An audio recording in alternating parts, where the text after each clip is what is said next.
భార్యాభర్తలు ఇద్దరూ తగువులాడుకుంటూ ఆ ఇంట్లో పూజ చేస్తే లక్ష్మీదేవి స్థిరంగా ఉంటుందా? ఈ అనుమానం నాకెందుకు వచ్చిందో చెప్తాను వినండి. ఈరోజు సాయంత్రం అయితే నేను పూజకు కావాల్సిన సామాన్ల కోసం మార్కెట్కి అయితే వెళ్ళాను. అక్కడ నా ఫ్రెండ్ అయితే కనిపించింది. అలా మాట్లాడుకుంటూ ఉంటే మాటల మధ్యలో వాళ్ళ ఆయనకి తనకి జరిగిన గొడవ గురించి అయితే చెప్పింది. ఏంటా గొడవ అని అడిగితే, మా ఫ్రెండ్ తనకి ఈ ఫ్రైడే పూజ కోసమని ఒక దగ్గర అయితే అప్పు చేసిందంట.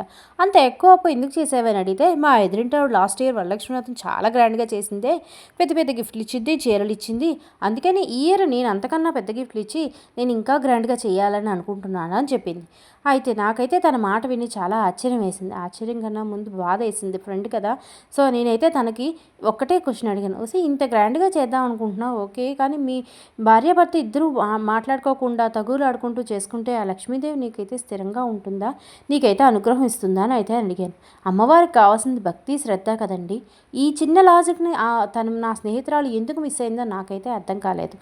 అంతేకాకుండా ఇంతే భక్తి శ్రద్ధగా చేస్తే మళ్ళీ సంవత్సరం ఆ ఎదురింటావిడ కన్నా తిని ఇంకా గ్రాండ్గా చేసే స్తోమత ఆ లక్ష్మీదేవి అనుగ్రహిస్తుందేమో కదా. అది ఎందుకు తిని అర్థం చేసుకోలేదని నాకైతే అర్థమే కాలేదు. సో నేనైతే తనకైతే ఇంకా చెప్పలేక నన్ను ఆ క్వశ్చన్లన్నీ అడిగితే నన్నైతే చాలా కోపంగా చిరాగ్గా అయితే చూసి అక్కడ నుంచి వెళ్ళిపోయింది.